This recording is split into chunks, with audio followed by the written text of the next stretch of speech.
നമസ്കാരം. മലയാളി വാർത്ത ഇൻസൈഡിലേക്ക് സ്വാഗതം. വെടിനിർത്തൽ ലംഘിച്ചുകൊണ്ട് വീണ്ടും അതിശക്തമായ യുദ്ധം തുടങ്ങിവെച്ച ഇസ്രായേലിനോട് അരുതെന്ന് ഒരൊറ്റ ലോകരാജ്യങ്ങളും ഇപ്പോൾ പറയുന്നില്ല. ഏറ്റവും ഒടുവിലിത ഈജിപ്റ്റ് ഹമാസിനെ പൂർണ്ണമായി കൈവിടുന്ന കാഴ്ചയാണ് നമുക്ക് മുന്നിൽ. അമേരിക്കൻ പ്രസിഡന്റ് ഡൊണാൾഡ് ട്രംപ് വീണ്ടും ഇസ്രായേലിനോട് പറയുന്നു, ഗസയിൽ നിങ്ങൾ അതിശക്തമായ ആക്രമണം നടത്തൂ, ഹമാസിനെ ഇനി ഭൂമിക്ക് മുകളിൽ വയ്ക്കരുത്. IDF ഇപ്പോൾ നടത്തുന്ന അതിശക്തമായ മുന്നേറ്റം ഒരിക്കൽ പോലും ഹമാസ് വീണ്ടും കണക്കുകൂട്ടിയിരുന്നില്ല. ഇപ്പോൾ ഇസ്രായേൽ നടത്തുന്ന മുന്നേറ്റം തടയാൻ ഹമാസിന് കാര്യമായതൊന്നും ചെയ്യാൻ കഴിയുന്നില്ല. ഹമാസിന് വേണ്ട എല്ലാ സൗകര്യങ്ങളും ചെയ്തു കൊടുത്ത ഇറാൻ പോലും ഇപ്പോൾ പൂർണ്ണ നിശബ്ദരാണ്. ഹിസ്ബുള്ളയുടെ ഭാഗത്തു നിന്ന് യാതൊരുവിധ പ്രതികരണങ്ങളുമില്ല. മാർച്ച് 19 ഗസയിൽ IDF ഒരു ബഹുമുഖ കരയാക്രമണം ആരംഭിച്ചത്. നിരവധി യൂണിറ്റുകളിൽ നിന്നുള്ള സൈന്യം വടക്കൻ തെക്കൻ ഗസയിലെ പ്രദേശങ്ങളിലും ഗസ നഗരത്തിന് തെക്കുള്ള നെറ്റ്സാരിം ഇടനാഴിയിലേക്കും ഇരച്ചു കയറി. ഈജിപ്തിലെ കെയ്റോയിൽ നടക്കുന്ന ഒരു വെടിനിർത്തലിനു വേണ്ടിയുള്ള ശ്രമങ്ങൾ, അതിനു നേർക്ക് ഹമാസ് മുഖം തിരിച്ചപ്പോഴാണ് ഇസ്രായേൽ അതിശക്തമായ യുദ്ധമുറ പുറത്തെടുത്തത്. ഹിസ്ബുള്ളയെ അനുകൂലിക്കുന്ന ലെബനീസ് അൽ അക്ബർ എന്ന പത്രം ഇപ്പോൾ ഇസ്രായേലിൻ്റെ പുതിയ കൊലപാതക നയത്തെക്കുറിച്ച് ചില വിമർശനങ്ങൾ എഴുതുന്നു. എന്നാൽ ഈ ലേഖനത്തിൽ പോലും ഹമാസ് തികച്ചും ഒറ്റപ്പെട്ടു എന്ന യാഥാർത്ഥ്യം അവർ തുറന്നു പറയുകയാണ്. നിരവധി ഹമാസ് നേതാക്കളെ കൊന്നൊടുക്കുന്നതിൽ ഇപ്പോൾ ഇസ്രായേൽ വിജയിച്ചു. അതാണ് യുദ്ധത്തിൽ ഇസ്രായേലിന് കിട്ടിയ മേൽക്കൈ. ഷെജായ പ്രദേശത്ത് നടന്ന ആക്രമണങ്ങളിൽ നിരവധി ഹമാസ് തീവ്രവാദികൾ കൊല്ലപ്പെട്ടു.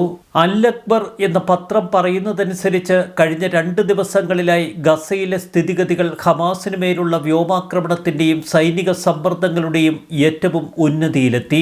ഇപ്പോഴിതാ പ്രസ്ഥാനത്തിന്റെ നിരവധി നേതാക്കളെ ലക്ഷ്യമിട്ടുള്ള ഒരു കൊലപാതക പരമ്പരയായി അത് മാറുന്നു. IDF തങ്ങളുടെ 36ാം ഡിവിഷനെ ഇപ്പോൾ ഗസയുടെ അതിർത്തിയിൽ വിന്യസിച്ചിരിക്കുന്നു. സ്ട്രിപ്പിന്റെ വടക്കു പടിഞ്ഞാറൻ അതിർത്തിയിൽ നിന്നും ബെയ്ത്ത് ലാഹ്യ നഗരത്തോട് ചേർന്നും ബെയ്ത്ത് ഹുനൂൻ നഗരത്തോട് ചേർന്നുള്ള വടക്ക് കിഴക്കൻ അച്ചുതണ്ടിൽ നിന്നും ജബല്യ ക്യാമ്പിൻ്റെ കിഴക്കൻ പ്രദേശങ്ങളിൽ നിന്നുമൊക്കെ സൈനിക വാഹനങ്ങളുടെ വലിയ മുന്നേറ്റമാണ് ഇസ്രായേൽ ഒരുക്കുന്നത്. മധ്യഗാസയിൽ പ്രത്യേകിച്ച് നെറ്റ്സാരിം ഇടനാഴി കേന്ദ്രീകരിച്ച് അതിശക്തമായ നീക്കങ്ങളാണ് ഇസ്രായേൽ സേന നടത്തിയത്. IDFന്റെ അതിശക്തമായ മുന്നേറ്റങ്ങൾക്ക് യാതൊരു വിധത്തിലും തടസ്സങ്ങൾ സൃഷ്ടിക്കാൻ ഇപ്പോൾ ഹമാസിന് കഴിയുന്നില്ല. നിരവധി അറബി മാധ്യമങ്ങൾ പറയുന്നതനുസരിച്ച് ഇസ്രായേൽ നടത്തുന്നത് ഗസ മുനമ്പിലെ ഏറ്റവും ശക്തമായ മുന്നേറ്റം. IDFന്റെ ദ്രുതഗതിയിലുള്ള മുന്നേറ്റത്തെ ഒരു ഗെയിം ചേഞ്ചായി ഇപ്പോൾ കാണേണ്ടതുണ്ട്. ഹമാസ് പൂർണ്ണമായി ഉരുകിത്തീരുകയാണ്. അവിടെ നിന്ന് പോരാടാൻ അവർക്ക് കഴിയുന്നില്ല. അവരുടെ ആയുധപ്പുരയിൽ ഇനി ആയുധങ്ങളൊന്നും ബാക്കിയില്ല. അതുകൊണ്ട് തന്നെ വലിയ സമ്മർദ്ദങ്ങൾ ചെലുത്തി ഹമാസിനെ ഒരു വെടിനിർത്തലിന് പ്രേരിപ്പിക്കുകയാണ് ഇസ്രായേൽ ലക്ഷ്യമിടുന്നത്. ഈജിപ്തിന് മേൽ അമേരിക്ക ഇപ്പോൾ ചെലുത്തുന്നതും അതിനു വേണ്ട സമ്മർദ്ദങ്ങൾ. ഇസ്രായേലും ഹമാസും തമ്മിൽ നേരത്തെ ഒരു വെടിനിർത്തലിൽ എത്തിയിരുന്നു.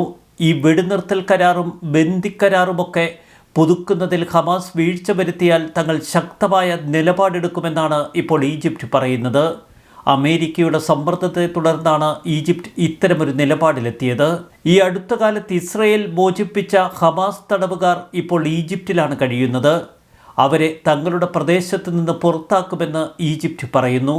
അവസാന ബന്ദി കൈമാറ്റ കരാറിൻ്റെ ഭാഗമായി ഇസ്രായേൽ നിരവധി ഹമാസുകാരെയും പലസ്തീനിയൻ തടവുകാരെയും ഒക്കെ മോചിപ്പിച്ചിരുന്നു. അവരെ സ്വീകരിക്കാൻ മറ്റൊരു രാജ്യവും തയ്യാറാകാതെ വന്നപ്പോൾ താൽക്കാലികമായി അവരെ ഈജിപ്ത് തങ്ങളുടെ രാജ്യത്ത് പാർപ്പിച്ചിരിക്കുകയാണ്. പുതുക്കിയ കരാർ ഇനി ഹമാസ് അംഗീകരിക്കുന്നില്ല എങ്കിൽ ഈജിപ്ത് ശക്തമായ നടപടികളെടുക്കുമെന്നാണ് ആ രാജ്യം പറയുന്നത്. US വൈറ്റ് ഹൗസ് പ്രതിനിധി വിറ്റ്കോഫ് നേരത്തെ ഈജിപ്ത് പ്രതിനിധികളുമായി ചർച്ച നടത്തിയിരുന്നു.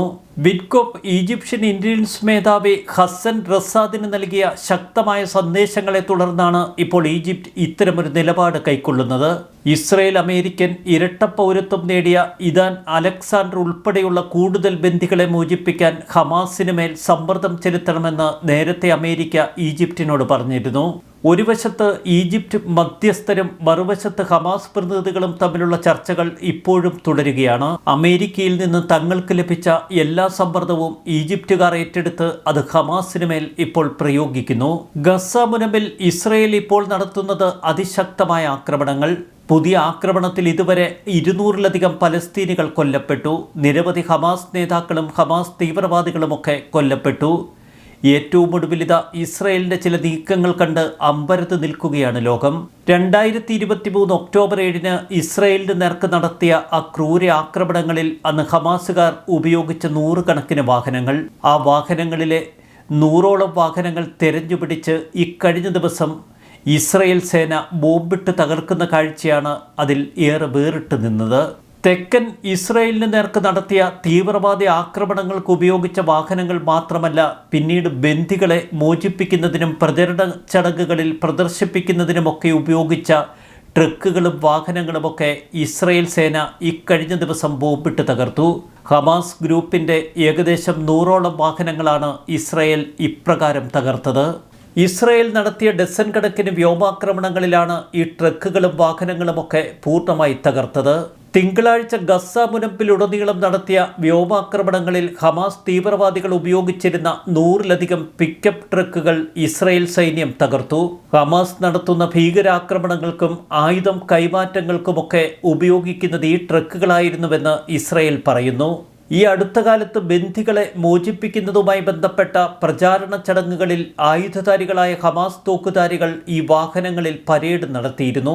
ഹമാസിന്റെ നിരവധി പിക്കപ്പ് ട്രക്കുകൾ സൂക്ഷിച്ചിരുന്ന ഒരു കെട്ടിടത്തിന് നേർക്ക് അതിശക്തമായ ആക്രമണവും ഇസ്രയേൽ നടത്തി.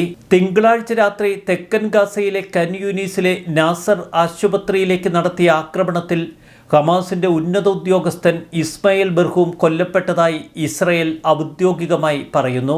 IDFും ഷിൻബെറ്റുമൊക്കെ ഈ വാർത്ത സ്ഥിരീകരിച്ചു. ആക്രമണത്തിന് തൊട്ടു പിന്നാലെ ബർഹൂമിനെ ഇല്ലാതാക്കിയതായി ഇസ്രയേൽ പ്രതിരോധ മന്ത്രി ഇസ്രായേൽ കാറ്റ്സ് പറഞ്ഞിരുന്നു. ഹമാസിന്റെ രാഷ്ട്രീയ ബ്യൂറോയിലെ ഒരു പ്രധാന വ്യക്തിയായിരുന്നു ബർഹൂം. ഹമാസിന്റെ പ്രവർത്തനങ്ങളെ നേരിട്ട് സ്വാധീനിക്കുന്ന നേതാവ്. ഹമാസ് നടത്തുന്ന സൈനിക നീക്കങ്ങൾക്ക് വേണ്ട നിർദ്ദേശങ്ങൾ നൽകുന്നതും ഇദ്ദേഹമായിരുന്നു. ഇസ്രായേൽ സൈന്യം ബർഹൂമിനെ കൊലപ്പെടുത്തിയത് നാസർ ആശുപത്രിക്ക് നേരെ നടത്തിയ ആക്രമണത്തിലാണ്. ഇപ്പോഴിതാ ഇസ്രായേൽ പറയുന്നു ബർഹൂം ആശുപത്രിയിൽ കിടന്നത് തീവ്രവാദത്തിന് വേണ്ടിയാണ്, ചികിത്സയ്ക്ക് വേണ്ടിയല്ല. മുൻ ആക്രമണങ്ങളിൽ പരിക്കേറ്റതിനെ തുടർന്നാണ് ബർഹൂം നാസർ ആശുപത്രിയിൽ ചികിത്സ തേടിയത് എന്ന് വാർത്തകൾ വന്നിരുന്നു. ആ വാർത്ത പൂർണ്ണമായി ഇസ്രായേൽ നിഷേധിക്കുകയാണ്. തീവ്രവാദ പ്രവർത്തനങ്ങൾ നടത്തുക എന്ന ലക്ഷ്യത്തോടെയാണ് ബർഹൂം ആശുപത്രിയിലെത്തിയത്. ആശുപത്രിയിലെ രോഗികളെയും പ്രദേശത്തെ ജനങ്ങളെയും ഒക്കെ മനുഷ്യ കവചങ്ങളായി അയാൾ ഉപയോഗിച്ചു. ആഴ്ചകളോളം അയാൾ ആശുപത്രിയിൽ തുടർന്നു. ഈ കാലയളവിൽ മറ്റ് തീവ്രവാദികളെയും തീവ്രവാദ സംഘടനയിലെ മുതിർന്ന വ്യക്തികളുമായും അയാൾ ആശുപത്രി മറയാക്കി കൂടിക്കാഴ്ചകൾ നടത്തി. ഇതിനിടയിൽ ഹമാസ് സ്നൈപ്പർ എന്നറിയപ്പെട്ടിരുന്ന അൽ ജസീറ റിപ്പോർട്ടർ കൊല്ലപ്പെട്ടതായി ഇസ്രായേൽ സ്ഥിരീകരിച്ചു.